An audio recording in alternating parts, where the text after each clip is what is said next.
Sometimes the hardest thing in life isn't starting over. It's watching everything you built disappear in a single night. For 46-year-old Silas Brennan, that moment came when a storm destroyed the small cabin he'd spent months building with his own hands. After living homeless in a van, that cabin wasn't just shelter, it was hope, a place where his daughter Mara could finally visit on weekends. Standing in the rain among the wreckage, Silas had a choice: give up or start again. He picked up his tools. With Mara's help, he began rebuilding something better. What they created wasn't just a new cabin. It was proof that family and determination can survive anything. Would their second chance finally give them the fresh start they needed? Before we continue, tell us where you're tuning in from, and if this story touches you, make sure you're subscribed, because tomorrow I've saved something extra special for you. 6 months before the storm, Silas Brennan woke up in the back of a 1998 Dodge van with rust eating through the wheel wells and a cracked windshield he'd repaired twice with epoxy and hope. The morning light came through dirty windows, and he could see his breath in the cold air. He was parked behind a shuttered gas station on the edge of Milton County, the kind of place where nobody asked questions if you kept to yourself and moved along every few days. He was 46 years old, and this was his life. Silas pulled on his work boots, good leather ones he'd resoled himself 3 times, and stepped out into the November chill. His body ached in places it never used to. Small reminders that youth was behind him and the years of hard work were catching up. He stretched, feeling his lower back protest, and walked to the gas station bathroom. The owner, a weary man named Hector, let him use the facilities in exchange for occasional handyman work. By 7:30, Silas was on his 3rd job site of the week. This one was a deck repair for a family outside town, and he worked steadily through the morning, replacing rotted boards and reinforcing the frame. The family, young parents with 2 small children, watched him work with a mixture of appreciation and discomfort. They paid him in cash at the end of the day, counting out bills with careful politeness, and he knew they saw him as something temporary, something to be grateful for, and then forgotten. He didn't mind. He'd learned not to mind. The work was good. Silas had been a carpenter for 25 years. Back when he had a business, a house, a wife. Back when his daughter Mara was small and would hand him nails while he built her a treehouse in the backyard. That was a different life, one that had unraveled slowly and then all at once. A recession that killed his small business. A marriage that couldn't survive the financial pressure. Pride that kept him from asking for help until it was too late. He told himself it was temporary. The van, the odd jobs, the moving from town to town. Just until he got back on his feet. That was 3 years ago. His phone rang as he was cleaning his tools. The screen showed a name that still made his heart clench, with equal parts love and regret. Mara. "Hey, kiddo," he said, trying to keep his voice light. "Dad." Her voice was tired. Mara was 24 now, working as a waitress at a diner 2 counties over, living in a small apartment she shared with a roommate. She was trying to figure out her life, just like he was, and he hated that he couldn't help her more. "How are you?" "Good, just finished a deck job. Nice people." He didn't mention the van, though she knew. They'd stopped pretending about his situation a long time ago. "How about you?" "I'm okay, tired. The dinner shift has been brutal." She paused, and he could hear the question in her silence. "Where are you staying?" "I've got a spot. It's fine." Another pause. "Dad, you can't keep living like this." "I know." And he did know. The shame of it sat in his chest like a stone. "I'm working on something. Actually, I wanted to talk to you about that." He told her about the land. It had taken him 2 months of searching, driving back roads and checking county listings, but he'd found it. 3 acres of forest land, cheap because it was remote, and the access road was terrible. The seller was an elderly widow who just wanted it gone, and Silas had saved enough from his jobs to make an offer she accepted. It wasn't much. The land was steep in places, rocky, covered in second-growth pine and oak, but it was his. "I'm going to build a cabin," he said. "Just something small. 1 room to start. But it'll be mine, Mara, ours, somewhere you could visit on weekends if you wanted. He heard her breath catch. Dad, do you have enough money for materials? I'll make it work. I've got some lumber salvaged from job sites, and I can scavenge more. The foundation will be simple, pier and beam. I know how to do this. I know you do. Her voice softened. When do you start? Next week. The following months became a rhythm of work and building. Silas would take carpentry jobs 3 or 4 days a week, earning enough for food and materials, then spend the remaining time on his land, working alone. He cleared a flat spot near the southern edge of the property, where the ground was most level and the morning sun came through the trees. He laid out the foundation with methodical care, setting concrete piers and leveling beams with the precision of a man who'd done this 1,000 times. The work was hard, harder than it used to be. His body protested every morning, his hands stiffened in the cold, and there were days when he wondered if he was crazy to try this alone. But there was something deeply satisfying about the process, about seeing the structure take shape from nothing. Each board he cut, each nail he drove, was a small act of defiance against the circumstances that had brought him low. He built the frame from 2x4s and 2x6s, constructing walls that would hold against wind and weather. The cabin would be 16 by 20 feet, small but enough. One main room with a sleeping loft above, a corner for a wood stove, space for a small kitchen along one wall.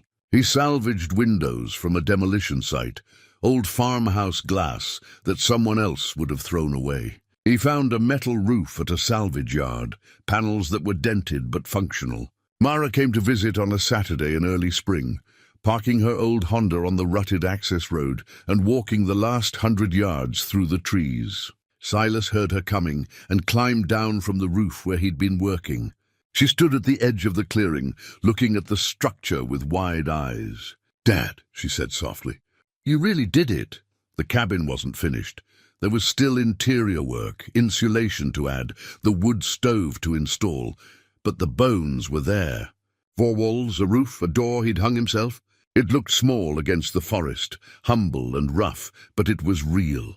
They spent the afternoon working together, and Silas felt something ease in his chest. Mara had always been good with her hands, something she'd learned from him when she was young. She helped him install the salvaged windows, holding them in place while he secured the frames, and for those hours it felt almost like old times, like they were a team again. "I saved this," she said during a break, pulling something from her backpack. It was an old sketchbook, its cover water-stained and worn, from when I was a kid. "I found it when I was cleaning out some boxes." Silas took it carefully, opening to pages filled with crayon drawings and childhood dreams. A house with a garden, a family of stick figures holding hands, a tree house that looked remarkably like the one he'd started building before everything fell apart. "I never finished that tree house," he said quietly. "I know, but you're finishing this." She looked at the cabin, then back at him. "That's what matters." By late spring, the cabin was done enough to use. Silas moved out of the van and into the single room, sleeping on a cot in the corner, cooking simple meals on a camping stove until he could afford the wood stove installation. It wasn't fancy, but it was dry, quiet, and his. For the first time in 3 years, he had an address, a place to call home. Mara started coming on weekends when she could get away from work. They'd sit on the small porch Silas had added to the front, drinking coffee in the morning and watching the forest come alive with birds and small animals. They talked about everything and nothing. Her dreams of going back to school, his plans to expand the cabin someday, memories of when she was small.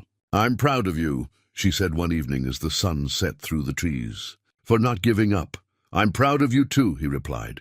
"You turned out better than I had any right to expect." It felt like they had a future again, something to build on, something that couldn't be taken away. And then came the storm. The storm came on a Tuesday night in late October, without the courtesy of a proper warning. Silas had heard the forecast mention rain, but nothing that prepared him for what rolled in from the northwest just after sunset. He was inside the cabin, heating soup on the camp stove and listening to an old radio when the wind began to pick up. At first it seemed manageable.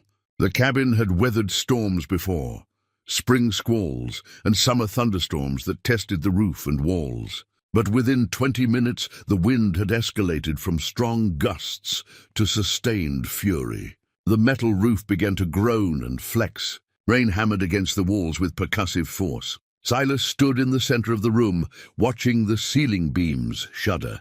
He'd built this structure with his own hands, knew every joint and connection, and he could feel it straining under the assault. The windows rattled in their frames. One of them, the beautiful farmhouse window he'd restored with such care, began to leak around the edges. He grabbed towels and tried to stuff them against the gaps, but the wind was finding every weakness. The door shook against its hinges. Outside, he could hear the massive pines creaking and swaying, their tops whipping back and forth against the night sky. Then he heard the crack. It was a sound that spoke of catastrophic failure, of wood giving way under impossible stress. Silas looked up just as a section of the roof tore free. Metal panels peeled back like paper, and rain poured into the cabin. He grabbed his waterproof duffel, the one that held his important papers, some photos, Mara's old sketchbook, and pushed it under the cot. Another crack, louder this time. A massive pine limb crashed through the compromised roof, splintering boards and sending debris across the room. Silas dove for cover, pressing himself against the far wall as the structure began to fail around him. He should leave. Every instinct told him to run, to get clear before the whole thing came down. But this was his home, everything he'd worked for, and some stubborn part of him refused to abandon it. He stayed pressed against the wall, watching his cabin tear itself apart, until a particularly violent gust lifted the remaining roof panels entirely off the frame. That's when he ran. Outside, the storm was apocalyptic. Wind drove rain horizontally across the clearing, and Silas could barely see 5 feet in front of him. He made it to the tree line and crouched behind a thick oak, watching as the cabin's walls began to bow and collapse. The sound was terrible, splintering wood, screeching metal, the crash of his belongings being destroyed. It took less than 10 minutes for the storm to reduce months of work to wreckage. By midnight, the worst had passed. The wind dropped to occasional gusts, and the rain settled into a steady drizzle. Silas walked slowly back to the clearing, his clothes soaked through, and stood looking at what remained. It was worse than he'd imagined. The roof was completely gone, panels scattered across the property like discarded toys. 3 of the 4 walls had collapsed inward. The salvaged windows were shattered. His cot, his tools, his few possessions, everything was buried under broken boards and sodden debris. Only the foundation and a few studs remained standing, skeletal fingers pointing at the dark sky. He stood in the rain for a long time, not moving, not thinking, just feeling the weight of it settle over him. This was supposed to be the end of starting over. This was supposed to be the place where his luck finally changed. His phone buzzed in his pocket. Somehow it had survived, protected in a waterproof case. The screen showed Mara's name. "Dad, are you okay? I saw on the news about the storm." "I'm fine." His voice came out flat, emotionless. "The cabin?" He looked at the wreckage. "It's gone, Mara, all of it." Silence on the other end. "Then I'm coming. Right now. Don't go anywhere. It's 1 in the morning. I don't care.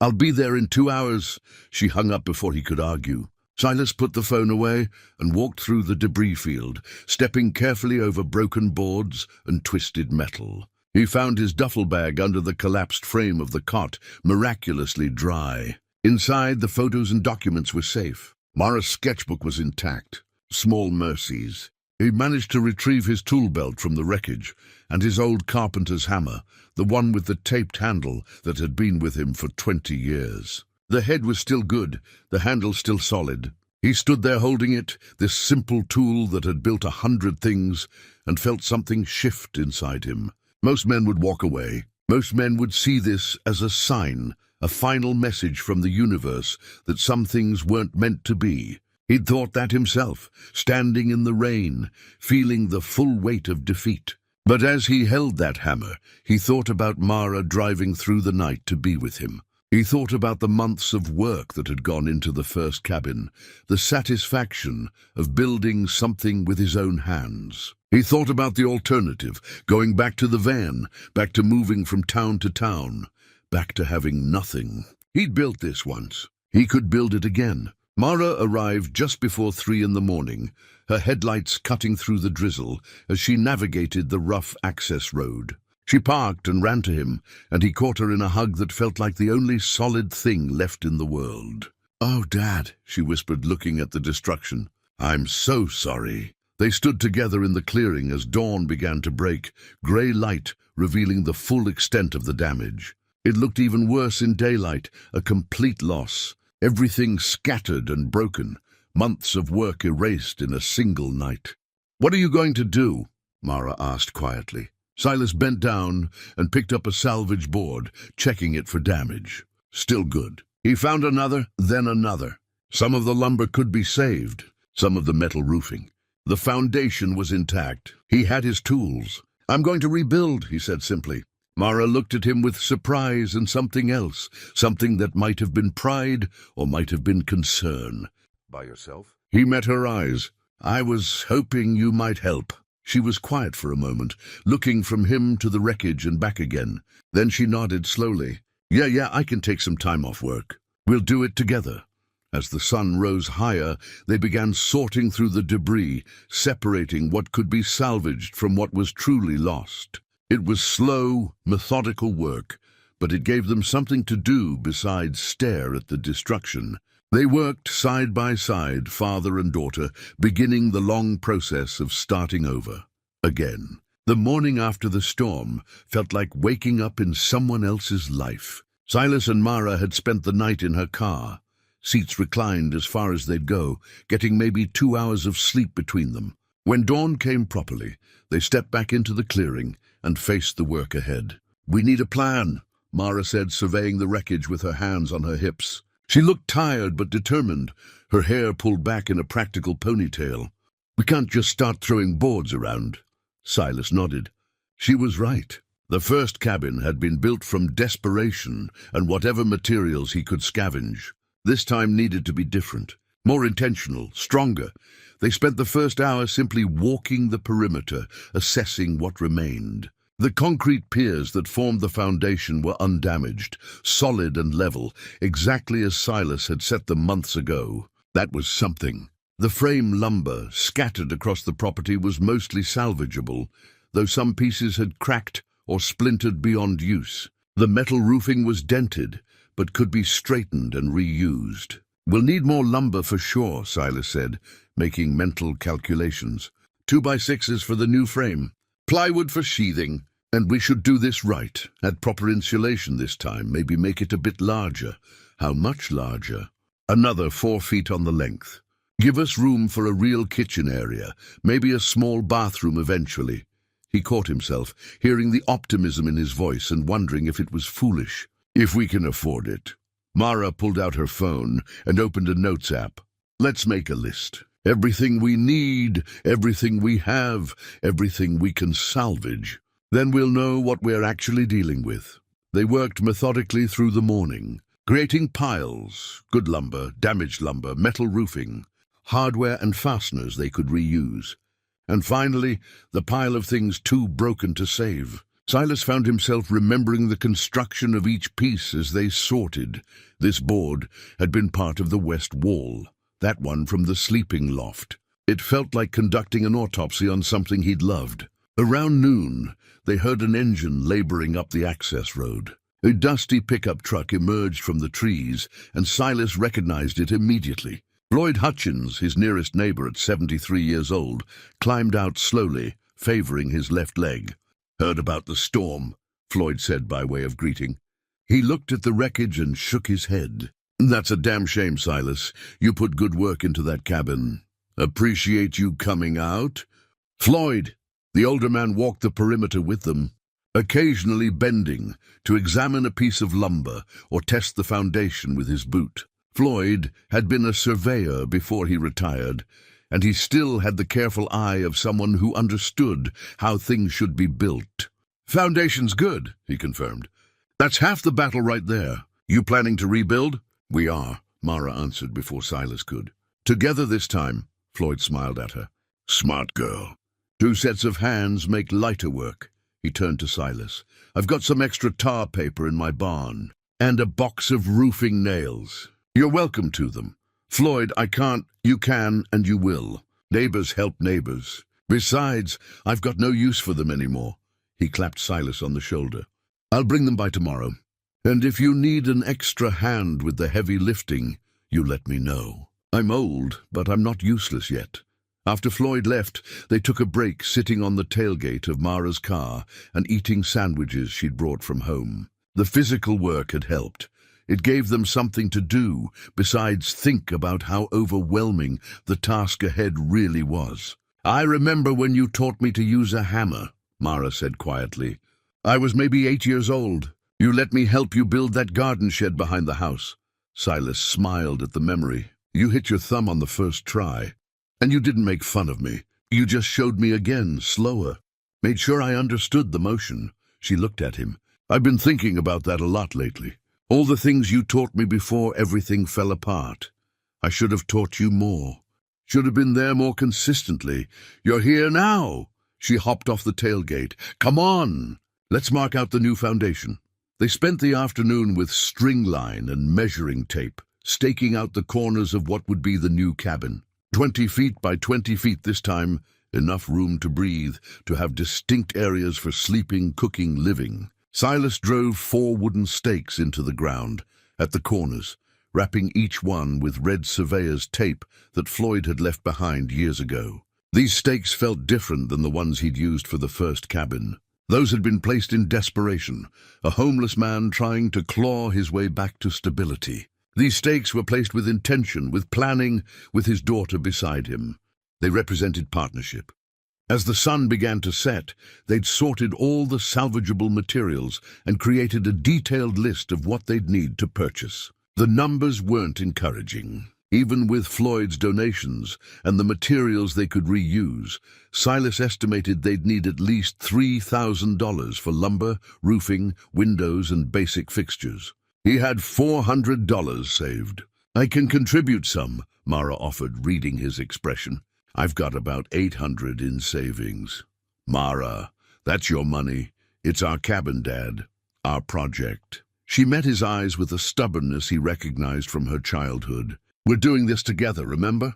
They worked until dark, organizing the salvaged materials and covering everything with tarps Floyd had also contributed.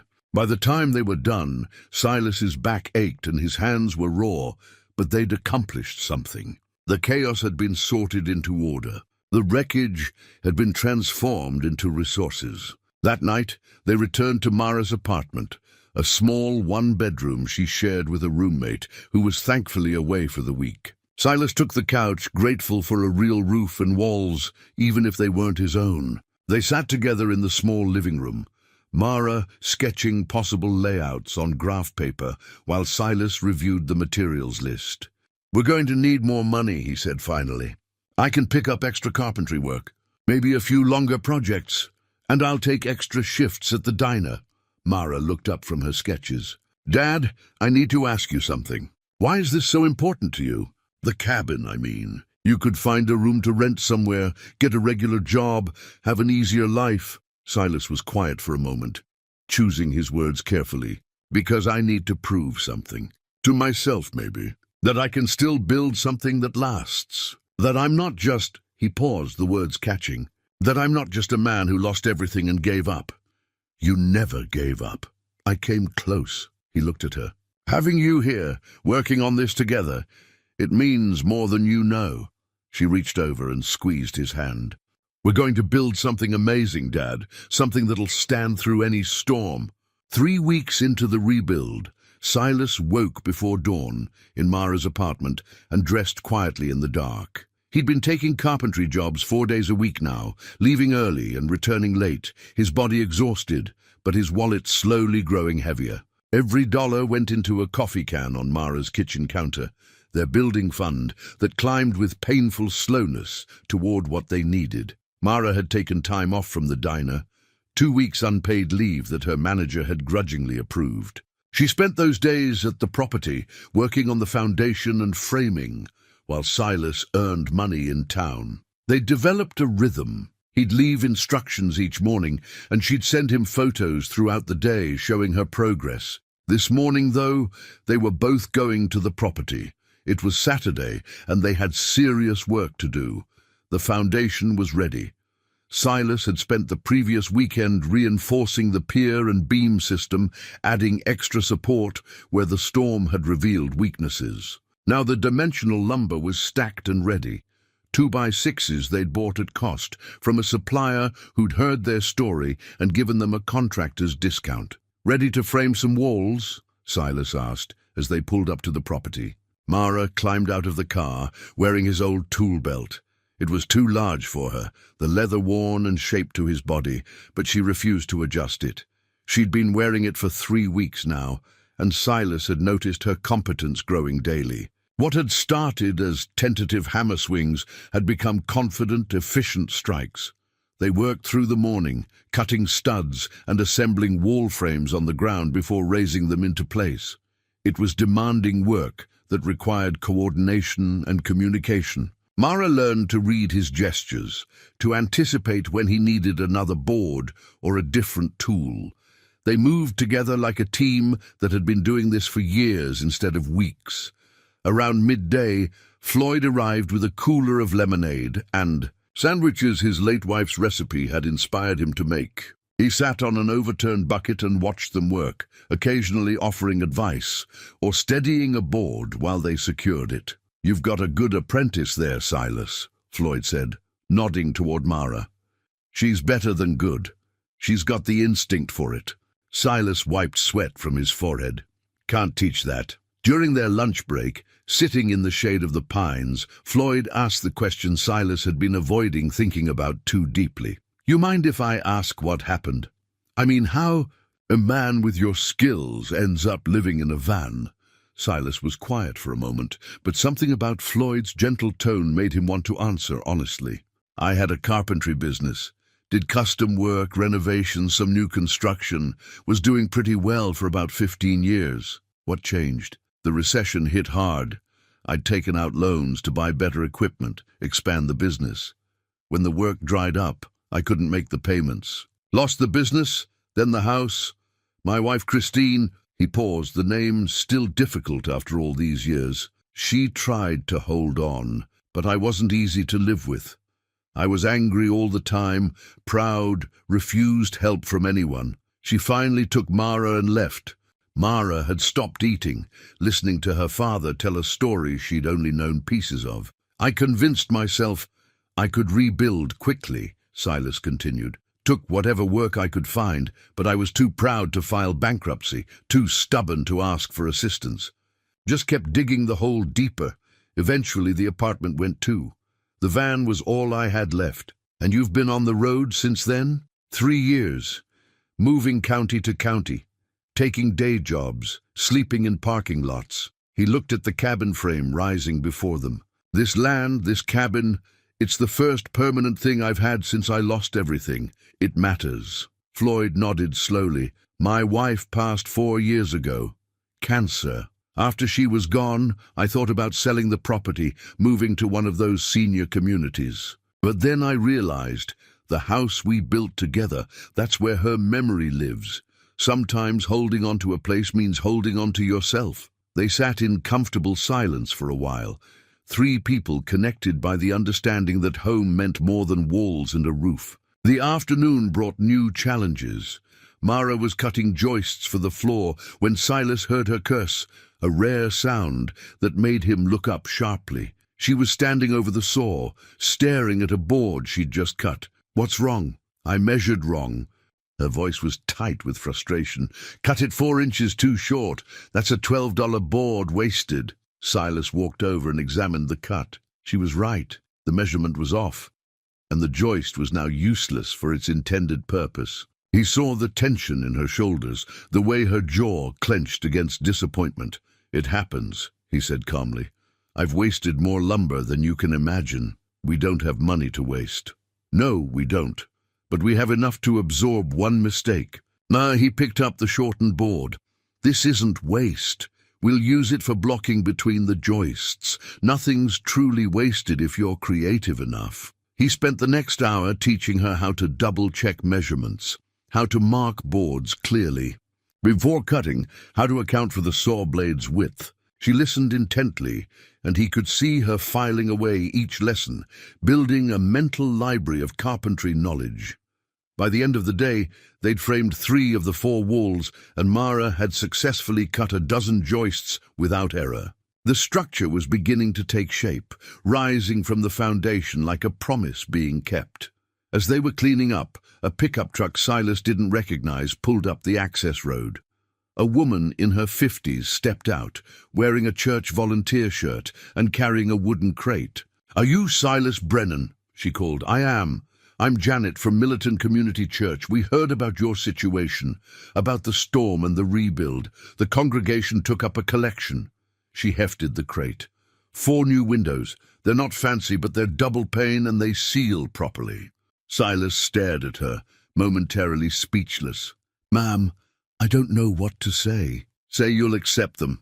We help our neighbors. That's what we do." She smiled at Mara. "You must be his daughter. Word around town is you two are building something special here." After Janet left, Silas and Mara unpacked the windows carefully. They were basic vinyl frame units, but they were new, properly sized, and worth at least $400. Silas felt something catch in his throat. "People are good," Mara said softly. "I forget that sometimes." "So do I." That evening, they sat on the foundation they'd built, looking at the framed walls silhouetted against the sunset.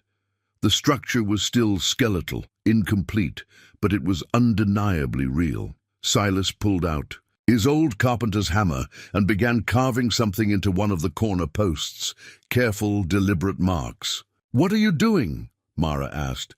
"Leaving a mark so we remember this." He carved 2 sets of initials, SB and MB. "The day we really became partners." 6 weeks into the rebuild, the cabin had walls and a roof frame, and Silas was beginning to believe they might actually finish before winter set in hard. He'd taken a 3-day carpentry job in town, remodeling a kitchen for a retired dentist, and the pay would cover the electrical supplies they needed. Mara was at the property, installing the donated windows with Floyd's supervision. He didn't expect to see Christine's car parked at the property when he arrived that afternoon. His ex-wife stood at the edge of the clearing, arms crossed, watching Mara work on a window frame. She wore professional clothes, slacks and a blazer, and looked exactly as he remembered, composed, guarded, still beautiful in a way that made his chest ache with old regrets. "Hello, Silas," she said when she noticed him. "Christine," he kept his voice neutral. "What are you doing here?" "Mara told me about the cabin. I wanted to see it for myself." Mara had climbed down from her ladder and stood between them, clearly uncomfortable. Floyd had made himself scarce, retreating to his truck with unusual speed for a man his age. "It's looking good, Dad," Mara said, trying to ease the tension. "I got 3 windows installed today." "You did great work." Silas couldn't take his eyes off Christine. 15 years since the divorce, and she still had the power to make him feel like he was standing on unstable ground. Christine walked closer to the structure, examining it with the critical eye of someone evaluating an investment. "You built this yourself?"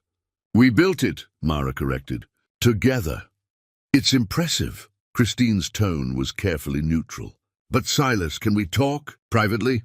They walked to the edge of the clearing, out of Mara's earshot. The forest was quiet around them, just the wind in the pines and the distant sound of a woodpecker. "Why are you really here?" Silas asked. Christine pulled an envelope from her purse. "I need you to sign these." "They're additional paperwork from the divorce settlement. My lawyer found some loose ends that need to be finalized." He took the papers, scanning them quickly. Legal language, property divisions that should have been settled years ago, final dissolutions of partnerships that had ended long before the ink dried. "After 15 years, you need this now?" "I'm getting remarried." She said it simply, without drama. "Gerald is a good man, an accountant. We want to make sure everything from my past is properly closed before we move forward." Silas felt nothing. No jealousy, no pain, just a distant sense of things ending that had already ended long ago. I'm happy for you, genuinely. Are you? She looked at him closely. Because Mara says you're living out here in an unfinished cabin, working odd jobs, barely scraping by. That doesn't sound like happiness. It's honest work, honest living. It's poverty, Silas, and you're dragging our daughter into it. Christine's composure cracked slightly. She took unpaid leave from her job. She's spending her savings on lumber and nails for a cabin in the middle of nowhere. Don't you see what you're doing to her? I see a young woman making her own choices, learning valuable skills, building something with her own hands. She should be in school, building a career, not playing construction worker in the woods because her father can't get his life together. The words stung because they echoed his own fears, the doubts that kept him awake at night. But before he could respond, Mara's voice cut across the clearing. "Mom, that's enough!" She walked toward them with determined strides, still wearing Silas's old tool belt, her hands dusty with work. "You don't get to come here and criticize what we're doing. You don't understand it. I understand that you're 24 years old, with no degree, no career prospects, and you're wasting your time." "I'm not wasting anything. I'm learning. I'm building. I'm with my father." Mara's voice was steady but fierce. "Do you know what it's like to watch your parent lose everything and keep going anyway? To see someone refuse to quit even when quitting would be easier? That's what Dad's teaching me. That's worth more than any college course."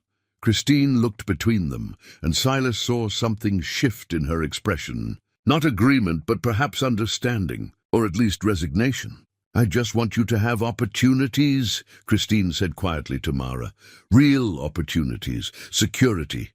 I know you do, but this is my choice." After Christine left, Silas having signed the papers, without further argument, they returned to work in silence. The confrontation had left tension in the air, unsaid things hovering between them. Floyd returned from his truck, reading the situation with the wisdom of his years. "Family's complicated," he said simply. "My son wanted me to sell this property, move to Arizona near him. Couldn't understand why I'd want to stay in an old house in the woods. Sometimes people who love us can't see what we need." "She's not wrong, though," Silas said quietly. "Mara should have more than this. You're giving her something a lot of young people never get," Floyd replied. "You're teaching her that she can build her own life, literally and figuratively. That failure isn't permanent. That's valuable knowledge." That evening, as they prepared to leave for the night, Mara stopped Silas at his truck. "Was Mom right? Am I wasting my time here?" "Do you feel like you're wasting time?" She considered the question seriously. "No, I feel like I'm learning who I am, what I'm capable of. I feel like—" She paused, searching for words. "Like I'm building more than just a cabin." "Then that's your answer." Over the next week, they settled back into their rhythm, but something had shifted. Mara worked with renewed intensity, as if proving something to herself. She mastered techniques Silas showed her, and started suggesting improvements he hadn't considered. When they installed the metal roofing, straightening and reusing the panels from the first cabin, she climbed the ladder without hesitation, working at heights that would have terrified her weeks ago. Floyd's visits became more frequent, though Silas noticed the older man moved slower, tired more easily. One afternoon, Floyd brought them lunch and stayed to watch them work on the interior framing. "You're doing good work here," he said. "Both of you. This cabin's going to stand for 50 years, way I see it." "Thanks to your help," Silas replied. "The materials you've given us, the advice, we couldn't have done this without you." Floyd waved the gratitude away. "I like having a project to follow. Gives me a reason to get up in the morning." He was quiet for a moment. "My Susan and I built our house together, you know. Took us 3 years. Best 3 years of my life." As the sun set, they stood back and looked at their progress. The cabin had walls, a roof, windows that actually sealed. The interior was still rough, exposed studs and plywood subfloor, but it was recognizably a home. Silas began working on something in the evening light, carving carefully into a piece of oak salvaged from the old cabin. "What's that?" Mara asked. "Door handle. I want to make something special, something that shows this isn't just shelter, it's a home." He carved a simple leaf pattern into the wood, letting the natural grain guide his design. 2 months into the rebuild, Silas made a decision he'd been avoiding. The money was running out faster than he'd calculated, and they were still weeks away from completion. The cabin needed insulation, interior walls, a proper wood stove, plumbing fixtures for the small bathroom they'd framed. He couldn't ask Mara for more of her savings, and he couldn't keep borrowing materials from Floyd's generosity. He took a job with a construction company in town, 3 days a week, steady pay, working on a commercial renovation project. It meant leaving Mara to work alone at the property, but there was no other choice. "I can handle it," she assured him the first morning he left for the job. "I've got the plans. I know what needs to be done. Don't do anything on the roof without Floyd there," Silas said. "And if you're not sure about something, wait for me, Dad. I've got this." He drove away feeling equal parts pride and anxiety, watching her in the rearview mirror as she stood in front of the cabin, wearing his tool belt, looking more confident than he'd ever seen her. The construction job was decent work, with a crew of younger men who treated Silas with the casual respect given to older tradesmen. He was competent and reliable, and the foreman quickly started giving him more complex tasks. The paychecks were steady, and each one brought them closer to finishing the cabin. But the days apart created a different rhythm. Silas would return to the property in the evenings to find Mara's progress. Interior walls framed, electrical boxes installed, the loft floor completed. She sent him photos throughout the day, documenting each step, asking for advice when she needed it, but mostly just showing him what she'd accomplished. One evening he arrived to find something wrong. Mara was sitting on the foundation, her shoulders slumped, surrounded by several long boards that looked like they'd been cut incorrectly. "What happened?" "I messed up the joists for the bathroom." Her voice was flat with frustration. "Cut them all at the same length without accounting for the header." "All 6 of them." "That's almost $200 in lumber wasted." Silas examined the boards. She was right. They were all cut 4 inches too long for their intended purpose. It was an expensive mistake, the kind that could set them back significantly. He sat down beside her on the foundation. "Tell me what happened." "I was in a hurry, trying to get everything done before you got home, so you could see the progress. I measured once instead of twice, didn't think it through." She looked at him with reddened eyes. "I'm sorry, Dad. I know we can't afford mistakes like this." "No, we can't." He picked up one of the boards, examining it thoughtfully. "But mistakes are part of learning. I've wasted more lumber in my career than we've used in this entire build. That doesn't help us now." "Actually, it does." He stood up, pulling her to her feet. "These joists are too long for the bathroom, but they're perfect for the main room ceiling. We can use them for support beams. They're exactly the right dimension." He spent the next hour showing her how to adapt, how to see mistakes not as failures, but as opportunities to solve problems differently. They repositioned the boards, and by the time the sun set, they'd turned her error into an improvement. The main room would have exposed beam ceiling that added character to the space. "You really never get frustrated?" Mara asked as they packed up for the night. "I get frustrated all the time. I just try to remember that building anything worthwhile involves setbacks. The key is not letting the setbacks stop you." The following week brought unexpected news. The church group that had donated windows returned, this time with a small delegation led by Janet. "We heard you're still working on the cabin," she said. "The congregation wanted to help more. We've collected donations, materials, and money. It's not a fortune, but it should help." They unloaded boxes from a church van, insulation bats, interior paint, light fixtures, plumbing supplies, and an envelope containing $800 in cash. Silas stood speechless, overwhelmed by the generosity. Mara wiped tears from her eyes as she helped carry boxes into the cabin. "Why are you doing this?" Silas finally managed to ask. "Because your story matters," Janet said simply. "A father and daughter rebuilding together, not giving up after losing everything. That's the kind of story that reminds people what community means. You're not alone in this." After they left, Silas and Mara sat on the porch he'd recently completed, looking at the donated supplies stacked inside. I didn't realize people were paying attention, Mara said quietly. Neither did I. The donations accelerated their progress significantly. With proper insulation and interior materials, they could finish the cabin before the worst of winter arrived. Mara had returned to work at the diner, but came to the property every weekend and most evenings, working by lantern light when necessary. Floyd's visits, however, had become less frequent. When he did come by, he moved carefully, and Silas noticed he was thinner, his breathing sometimes labored. "You feeling all right?" Silas asked one afternoon when Floyd arrived and immediately sat down on a bucket. "Old age," Floyd said dismissively. "Everything takes more effort than it used to." But there was something in his eyes that worried Silas, a fatigue that went beyond normal tiredness. They worked through October and into November, racing against the approaching winter. The cabin interior took shape with drywall and paint, giving the space a finished quality that made it feel like an actual home. Silas installed the wood stove, running the chimney pipe through the roof with exacting care. They laid vinyl plank flooring that Mara had found on sale, transforming the plywood subfloor into something that looked almost elegant in its simplicity. The door handle Silas had been carving was nearly finished, an intricate leaf pattern that caught the light beautifully. He worked on it during quiet evenings, perfecting each curve and detail. It would be the final piece, the signature that said this cabin was built with care and intention. One evening, as they were installing the kitchen cabinets they'd assembled from a kit, Mara stopped working and looked around the space.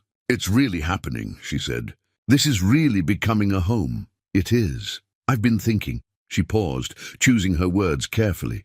"When this is done, I might want to go to trade school, learn construction properly, get certified as a contractor."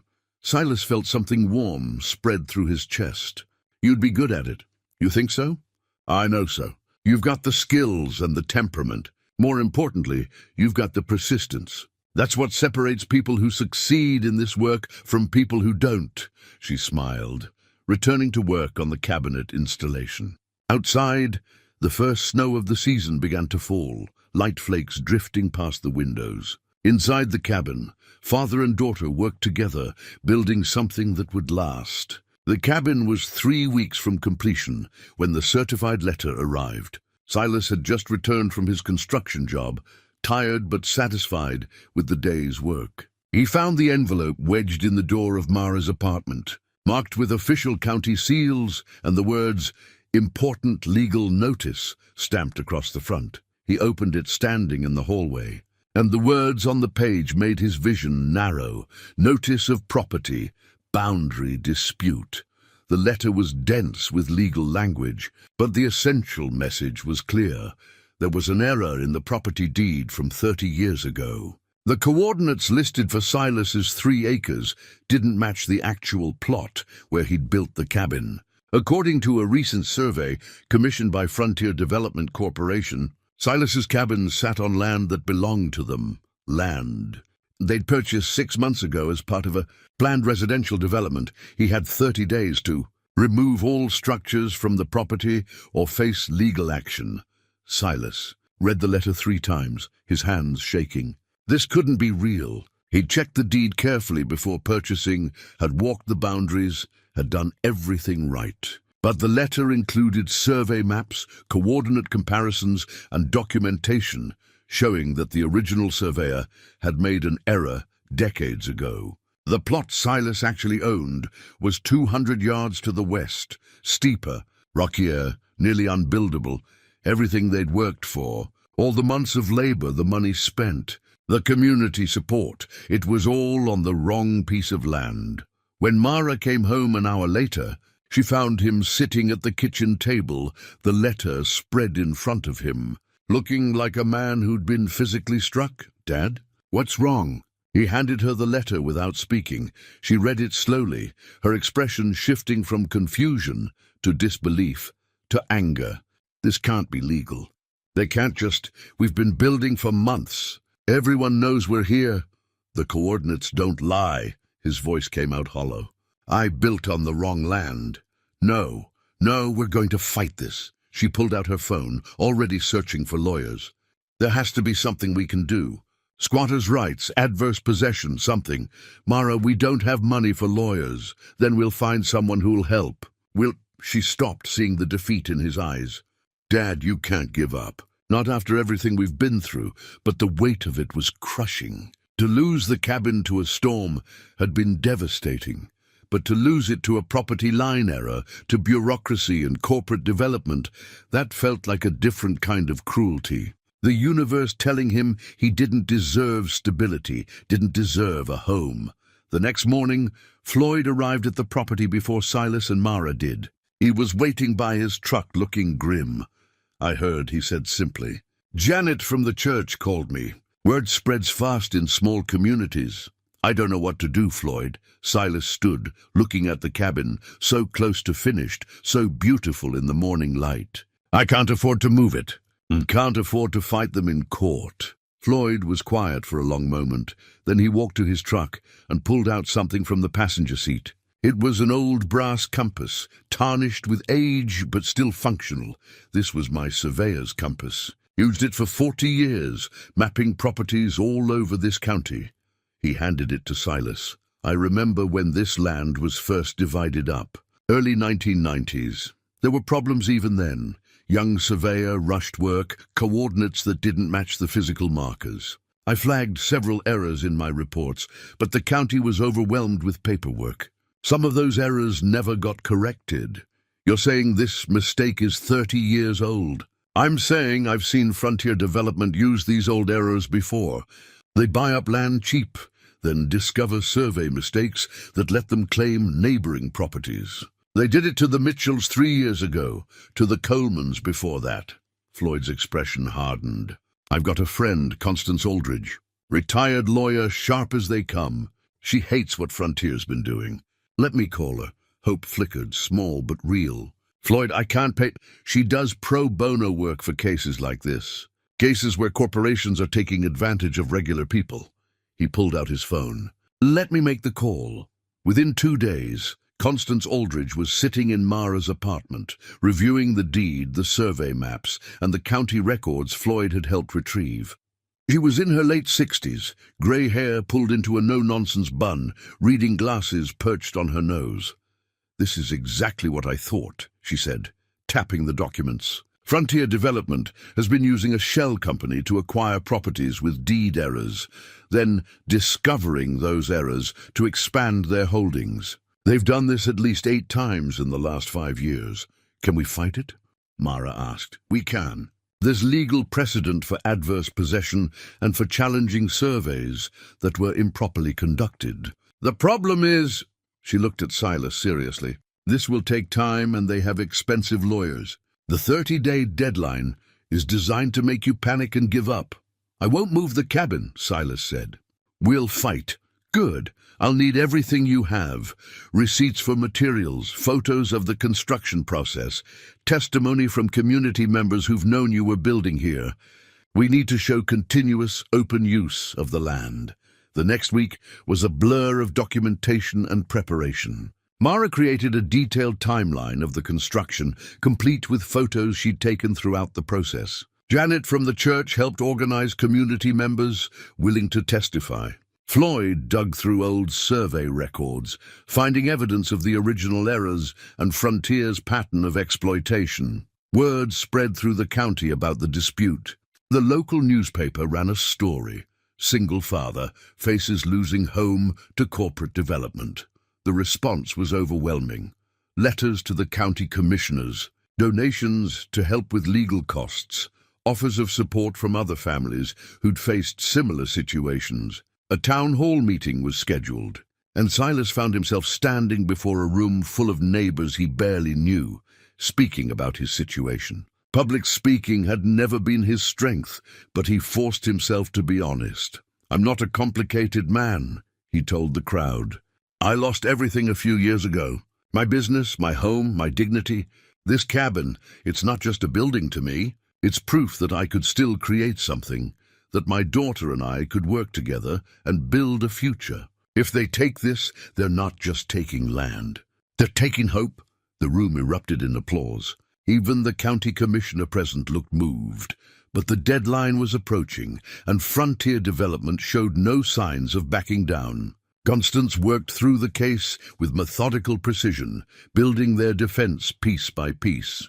She'd found something significant buried in the county records, evidence that Frontier Development had actually commissioned the recent survey that discovered the boundary error. The timing was suspicious, coming just months after they'd purchased the adjacent properties. "They created the problem they're now using against you," Constance explained during a meeting at her office. "That's going to be important in court." The hearing was scheduled for 2 weeks away. In the meantime, Silas continued working both at his construction job and on the cabin. He refused to stop, refused to acknowledge the possibility that all this work might be for nothing. Mara had created a social media presence for their story, posting updates that reached far beyond their small county. Messages of support came from across the state, from people who'd faced similar situations or who simply believed in what they were building. A local news station requested an interview. Silas initially refused. He didn't want to be a spectacle, but Mara convinced him. "People need to see you, Dad. They need to hear your story in your own words. It matters." The interview took place at the property, with the nearly finished cabin as a backdrop. The reporter, a young woman named Andrea, asked thoughtful questions about the build, the storm, the legal challenge. "What does this cabin represent to you?" she asked. Silas thought carefully before answering. "It represents the difference between surviving and living. For 3 years I survived. I worked, I moved around, I existed, but I wasn't really living. This cabin, building it with my daughter, creating something permanent, that's living. That's having a future to work toward." The segment aired 2 days later and went viral online. Suddenly, their story wasn't just local news. It was being shared across social media platforms, discussed on radio shows, picked up by regional news outlets. The attention was overwhelming and uncomfortable, but it brought something valuable: pressure on Frontier Development and the county to resolve the situation fairly. Janet organized a petition drive, collecting signatures from community members who opposed Frontier's development plans and supported Silas's right to stay on the land. Within a week they had over 300 signatures. Floyd spent hours with Constance, going through old survey records and providing expert testimony about the original errors. But Silas noticed Floyd was struggling. He moved slower each day, sometimes stopping mid-sentence to catch his breath. His color wasn't good. "You need to see a doctor," Silas told him one afternoon at the property. "Already have. They're running tests." Floyd waved away the concern. "Don't worry about me. We need to focus on your case." Floyd: "Silas, I'm 73 years old. I've lived a good life. Right now, I want to make sure you get to live yours."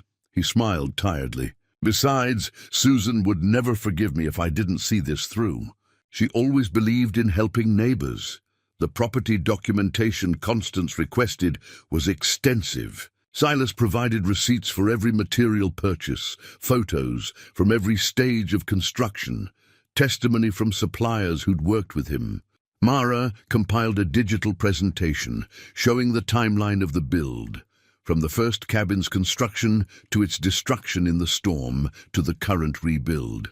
Community members came forward with their own stories about Frontier Development's practices. The Ashtons, who'd lost 20 acres to a similar boundary dispute. The Holloways, who'd been pressured to sell at below market prices. A pattern emerged of aggressive land acquisition tactics that bordered on predatory. 5 days before the hearing, Floyd was hospitalized. Silas got the call from Floyd's son, who'd flown in from Arizona. "He collapsed at home," Curtis explained. "They're saying it's his heart. He's stable now, but his voice cracked. He's been refusing treatment for months. Didn't want to worry anyone." Silas visited that evening, finding Floyd in a hospital bed, looking small and tired beneath white sheets. But his eyes were still sharp. "Don't you dare look at me like that," Floyd said. "I'm not dead yet. You should have told me you were sick, and have you worry about me instead of your case." "No, thank you." Floyd shifted in the bed, wincing slightly. "Did Constance get the old survey records I marked?" "She did." "Floyd, rest. The case can wait. The case can't wait. The hearing's in 5 days. He reached for Silas's hand with surprising strength. Listen to me. That compass I gave you, it's not just a tool. It's evidence. I used it on that property in 1993, and my field notes show the original error. Constance knows where to find the records. Use them. I will. And Silas, Floyd's grip tightened. Win this. Not for me, but for what it represents. For everyone who's been pushed around by people with more money and power. Show them that persistence and community matter more than corporate lawyers. I'll try. You'll do more than try. You and Mara, you've already won the important fight. You've rebuilt your relationship, rebuilt your life. The cabin is just wooden nails. What you've created together is what lasts. Silas stayed until visiting hours ended, sitting beside Floyd's bed while the older man drifted in and out of sleep. When he left, he carried the weight of responsibility, not just for himself and Mara, but for everyone who'd supported them, who'd believed their story mattered. The next 3 days were a controlled frenzy of preparation. Constance rehearsed testimony with Silas, teaching him how to speak clearly and directly, how to present himself in court. They prepared exhibits, photos, documents, Floyd's survey notes, the brass compass itself. Mara helped organize community members who would attend the hearing in support. The church had chartered a bus. The local newspaper would have a reporter present. What had started as one man's fight for a piece of land had become something larger, a community standing against corporate overreach. The night before the hearing, Silas couldn't sleep. He walked to the cabin at midnight, letting himself in with the key he'd made weeks ago. The interior was nearly finished. Just a few final touches remained. He ran his hand along the wall, feeling the solid construction beneath the paint. Every nail, every board, every careful measurement represented hours of work, of love, of determination. He thought about Floyd in the hospital, about Mara sacrificing her time and savings, about the community that had rallied around them. Win or lose tomorrow, they'd created something meaningful.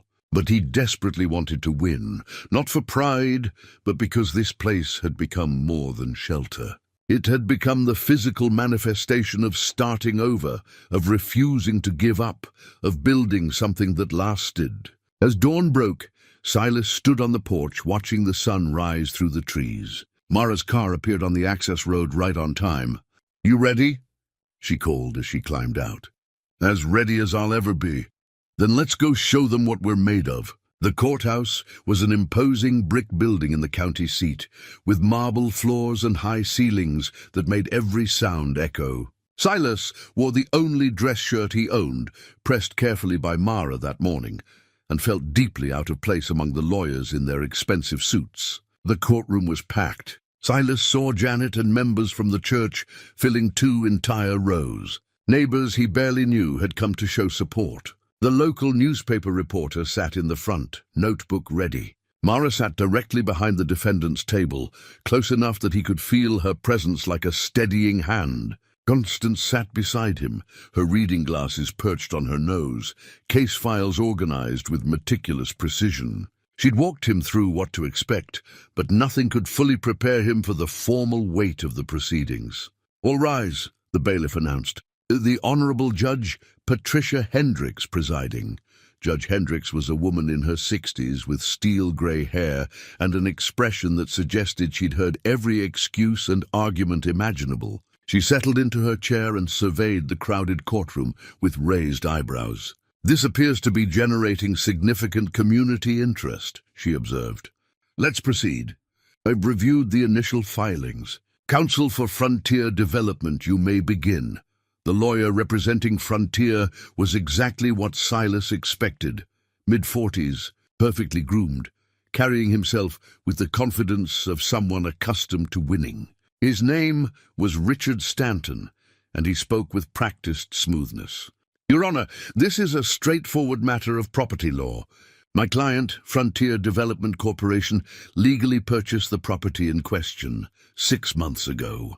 A recent professional survey revealed that structures have been erected on this property without permission or legal right.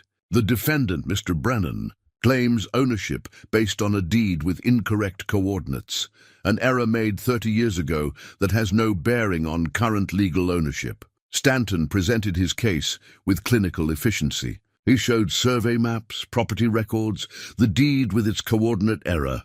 Everything was technical, bloodless, reduced to numbers and legal precedent.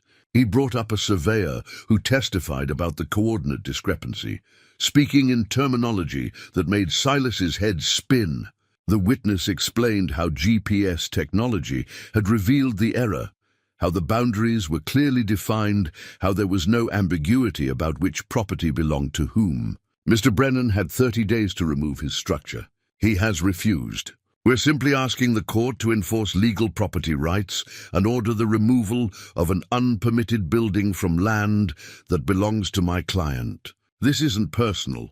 It's about maintaining the integrity of property law. If we allow people to build on land they don't own, regardless of their intentions, we undermine the entire system of property rights that our society depends on. Stanton's argument was compelling in its logic, and Silas felt his stomach tighten. The lawyer made it sound so reasonable, so obvious. Just a matter of enforcing basic rules. Constance stood when it was her turn, and despite her age, she commanded the room immediately. Your Honor, the defense will show that this case is far more complex than a simple property dispute. Frontier Development has engaged in a pattern of using historical survey errors to expand their land holdings at the expense of good faith property owners. This is the 9th such case in 5 years. She presented documentation. The other cases Floyd had helped her research, showing a clear pattern of behavior. She introduced Floyd's brass compass and his original field notes from 1993, which showed the coordinate error and his attempts to flag it at the time. Mr. Floyd Hutchins, a respected surveyor with 40 years of experience, documented these errors 3 decades ago. He submitted reports to the county identifying the discrepancies. The county failed to correct them. Now, 30 years later, Frontier Development is exploiting those uncorrected errors for profit. They're not innocent property owners protecting their rights. They're a corporation systematically using bureaucratic failures to take land from people who've acted in good faith. Judge Hendricks leaned forward, interested. And Mr. Hutchins is available to testify? He's currently hospitalized, Your Honor, but we have his sworn deposition and comprehensive documentation. His field notes from 1993 clearly show that he identified the coordinate error and reported it through proper channels. The failure to correct that error lies with the county, not with Mr. Brennan.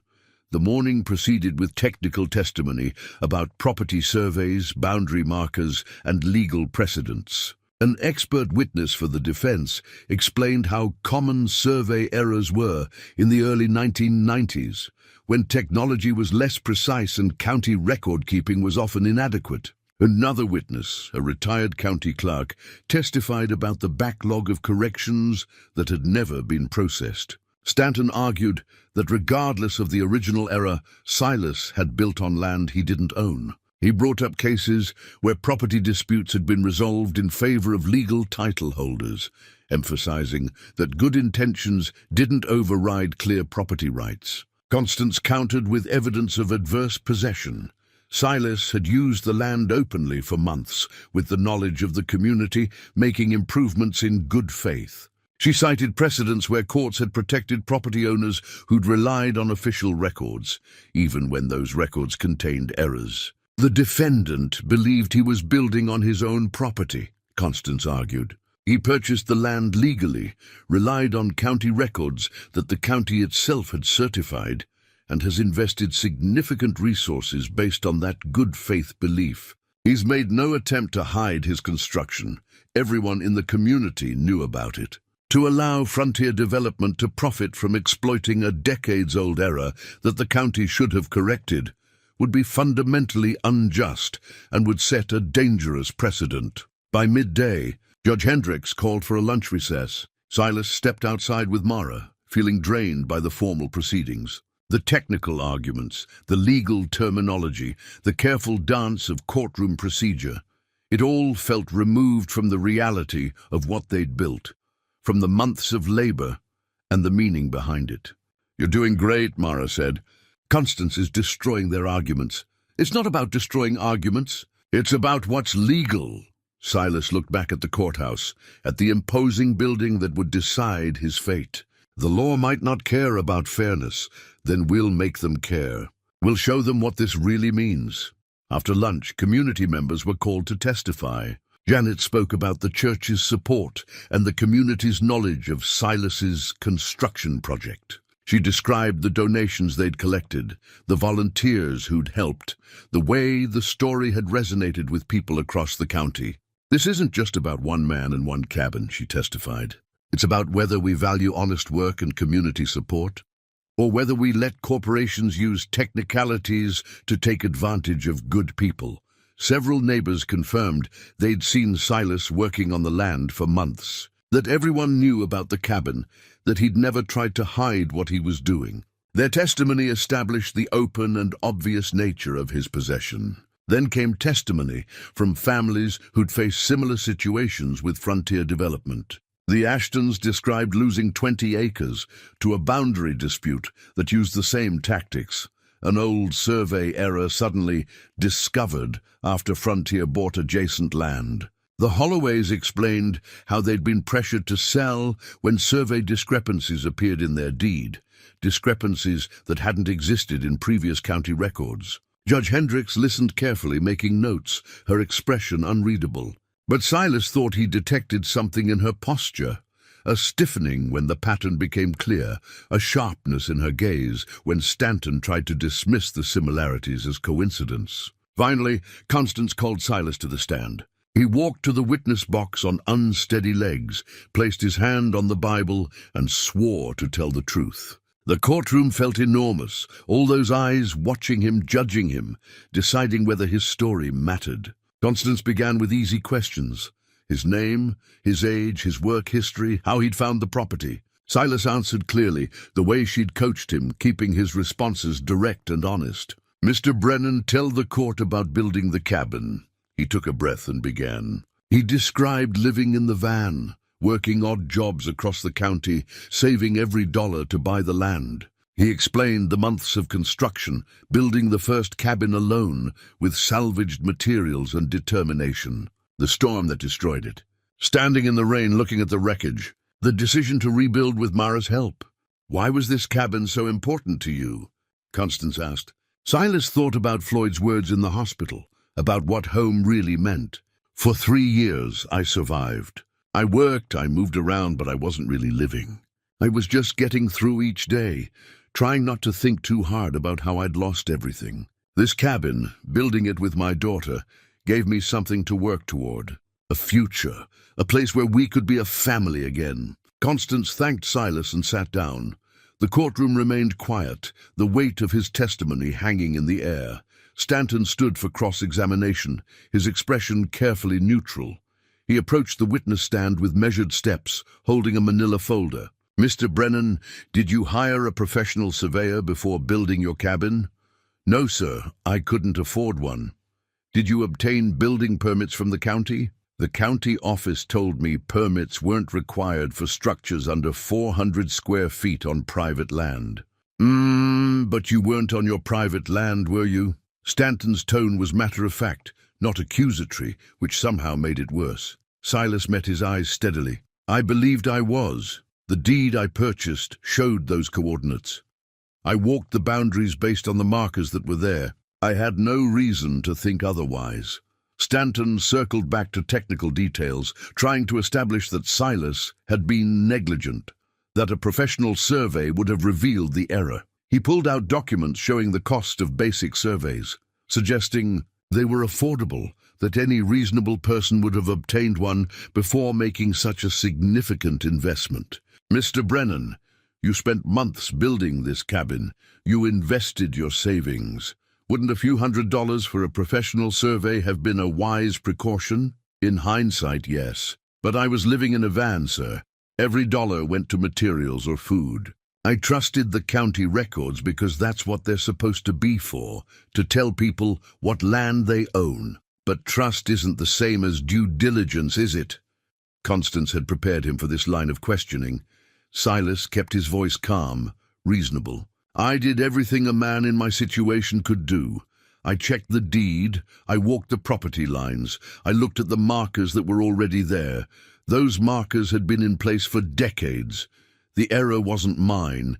It was made 30 years ago by a surveyor who didn't do his job properly, and it was never corrected by a county office that should have caught it. Stanton tried another angle. You mentioned you've been homeless for 3 years. During that time, did you maintain steady employment? I worked constantly. Carpentry jobs, construction, whatever I could find. But you moved frequently? Never staying in one place long. I went where the work was. So, you have a history of, let's say, transience, moving around, not putting down roots. Why should this court believe this cabin represents something permanent rather than just another temporary situation? Silas felt anger flash through him, but kept it controlled. Because I bought land, because I built something with my own hands, because my daughter and I worked together for months to create something that would last. That's not transience. That's building a future. Stanton looked at the photograph. Still sitting on the witness stand, young Mara beside the unfinished treehouse. You mentioned this photograph represents unfinished business, a project you abandoned. How do we know you won't abandon this cabin as well? I didn't abandon that treehouse by choice. I lost my business, my home, my marriage. Everything fell apart. Silas's voice grew stronger, but I never stopped being a father. I never stopped working. And when I finally had a chance to build something permanent, I took it. That's not abandonment, that's persistence. The exchange continued for another 20 minutes. But Stanton couldn't shake Silas's fundamental position. He'd acted in good faith, relied on official records, and built something meaningful with honest labor. When Silas finally stepped down, Constance called Mara to the stand. She walked up confidently, wearing a simple dress, but carrying herself with the quiet strength of someone who'd spent months doing hard physical work. Miss Brennan, tell us about your involvement in building this cabin. Mara described taking time off work, using her savings, learning carpentry alongside her father. She spoke about the storm, the decision to rebuild, the months of working together. Her voice was clear and direct, without unnecessary emotion, but with absolute conviction. My father taught me that finishing what you start matters, she said, even if it takes years, even if it's hard. This cabin isn't just a building to us. It's proof that you can lose everything and still create something meaningful. It's proof that family matters more than failure. Stanton's cross-examination tried to paint her as someone swept up in her father's poor decisions, wasting her youth on a doomed project. Miss Brennan, you're 24 years old. Don't you think your time and money would have been better spent on education? On building your career? I am building my career. I've been accepted to trade school to become a licensed contractor. Everything I learned, building this cabin, that's my education. That's real-world experience you can't get in a classroom. But if this court rules against your father, all that work will have been for nothing. Mara's eyes flashed. It won't have been for nothing. I learned skills that will serve me for life. I rebuilt my relationship with my father. I learned what I'm capable of. That has value regardless of what happens to the cabin. She leaned forward slightly, her voice taking on an edge. And frankly, Mr. Stanton, what Frontier Development is doing, using old paperwork errors to take people's property, that's wrong. Everyone in this courtroom knows it's wrong. The question is whether this court cares more about technical coordinates or about actual justice. Judge Hendricks raised an eyebrow but didn't interrupt. After Mara stepped down, Constance delivered her closing argument. She stood before the judge with quiet authority, her years of experience evident in every word. Your Honor, the law isn't just about coordinates and surveys. It's about fairness, about protecting people who follow the rules in good faith. Mr. Brennan did everything right. He bought property legally. He built carefully according to what he understood to be his rights. He invested everything he had. Frontier Development is trying to profit from a 30-year-old error that the county should have corrected decades ago. She gestured to the community members filling the courtroom. This community has rallied around Mr. Brennan not because they're sentimental, but because they recognize that what's happening here is wrong. They've seen frontier development use these tactics before. They know this isn't about protecting property rights. It's about corporate exploitation of bureaucratic failures. Constance placed Floyd's brass compass on the evidence table. Floyd Hutchins spent 40 years as a surveyor in this county. He documented this error in 1993. He tried to get it corrected. The system failed. Now, frontier development wants to profit from that failure. To allow this would be to reward predatory behavior and punish honest work. Stanton's closing argument was smooth and professional. He spoke about the importance of clear property boundaries, about the precedent that would be set if courts started invalidating legal ownership based on sympathetic circumstances. He was logical, measured, and completely disconnected from the human reality of what he was arguing for. The law must be applied consistently, he concluded. Regardless of how we might feel about Mr. Brennan's situation, we cannot simply ignore legal property boundaries because someone built something without proper verification. That would create chaos in our property system. Judge Hendricks leaned back in her chair, studying both lawyers, then looking at Silas and Mara. The courtroom held its breath. Judge Hendricks looked at the documents before her, then at the packed courtroom. "I'm going to take a 30-minute recess to review the evidence. We'll reconvene for my ruling." Those 30 minutes felt like hours. Silas sat on a bench outside the courtroom with Mara, neither of them speaking. Constance reviewed her notes nearby. Community members gathered in quiet groups, waiting. The marble hallway echoed with hushed conversations and nervous footsteps. When they were called back in, Judge Hendricks looked serious, her expression revealing nothing. "I've reviewed the evidence, the testimony, and the relevant case law. This is indeed a complex situation." She paused, and Silas felt his heart hammering against his ribs. "The coordinate error in Mr. Brennan's deed is documented and clear. Technically, the structure he built sits on property owned by Frontier Development." Silas felt the floor drop out from under him. Mara reached for his hand. "However," Judge Hendricks continued, her voice sharpening, "I'm deeply troubled by the pattern of behavior demonstrated by Frontier Development. This is the 9th case in 5 years where they've used historical survey errors to expand their holdings. That suggests not good faith property management, but systematic exploitation of bureaucratic failures." She looked directly at Stanton. "Your client commissioned the survey that discovered this error mere months after purchasing adjacent property. The timing is suspicious at best, and at worst suggests a deliberate strategy to acquire land through technical manipulation rather than honest purchase." Judge Hendricks turned to her documents. "Mr. Brennan acted in good faith, relying on county records that the county itself had certified as accurate. He's made substantial improvements to the property with community knowledge and support. The original survey error was documented by Mr. Hutchins 30 years ago, and the county failed to correct it despite proper notification." She looked up, her decision clear in her expression. "I'm ruling in favor of the defendant. The deed coordinates will be corrected to reflect the actual property Mr. Brennan has been occupying and improving. Frontier Development's claim is denied. Furthermore, I'm recommending that the county conduct a comprehensive review of all properties in this area to identify and correct similar errors before they can be exploited further." The courtroom erupted in cheers. People stood applauding. Mara grabbed Silas in a fierce hug, and he felt tears streaming down his face. Constance allowed herself a small smile of satisfaction. Stanton looked stunned, already gathering papers, his corporate composure cracked. But then Silas's phone buzzed insistently in his pocket. He pulled it out with shaking hands and saw a number he recognized, the hospital. He stepped into the hallway, Mara following close behind.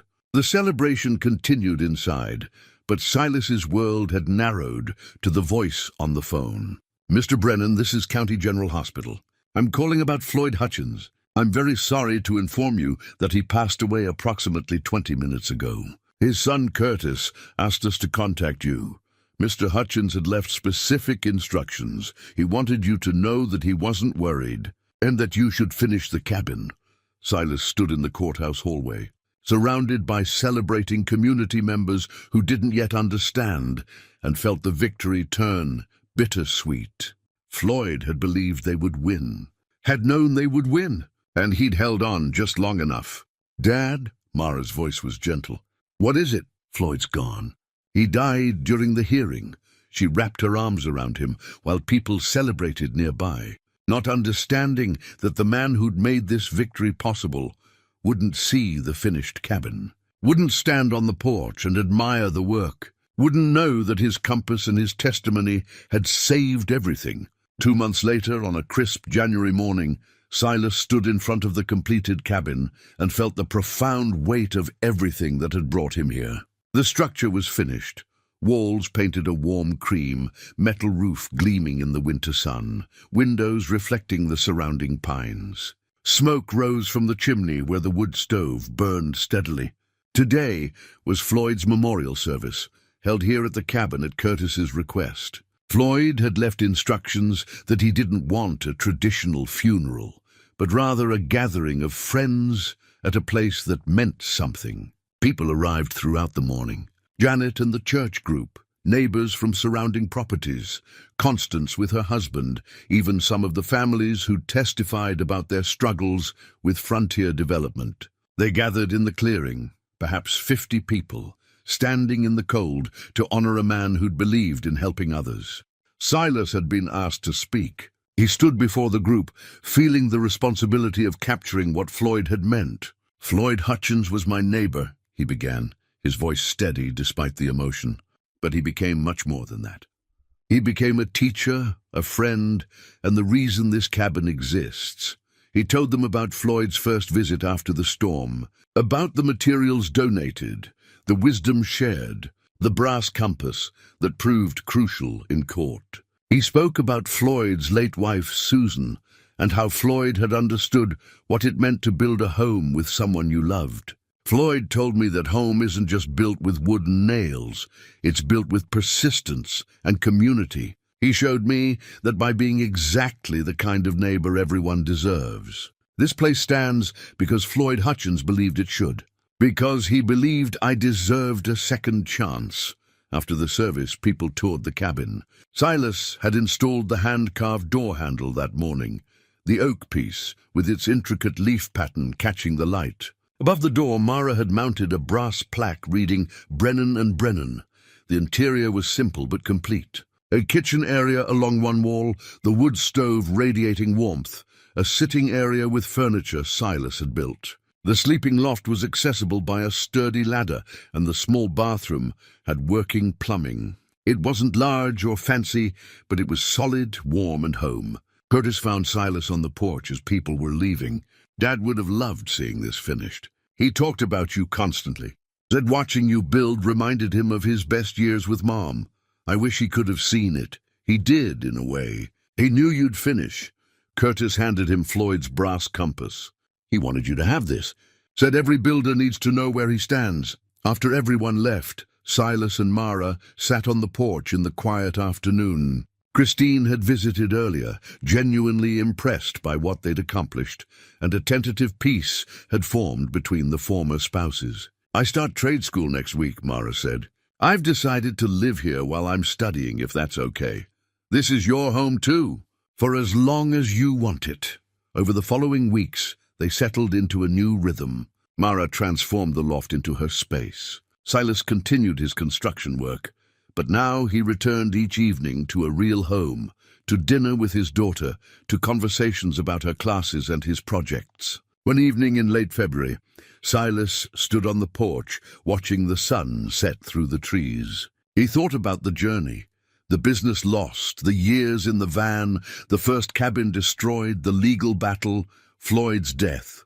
Each setback had felt impossible, but each had taught him about persistence, community, and what truly mattered. He picked up his old carpenter's hammer and ran his thumb along the taped handle. Some things were worth holding on to, worth repairing instead of replacing, worth believing in even when everything suggested giving up. He'd built 2 cabins on this land. The first taught him he could still create something meaningful. The second taught him he didn't have to do it alone. The cabin would stand for decades, but more important than the building was what it represented. A father and daughter who'd found their way back to each other, one board at a time.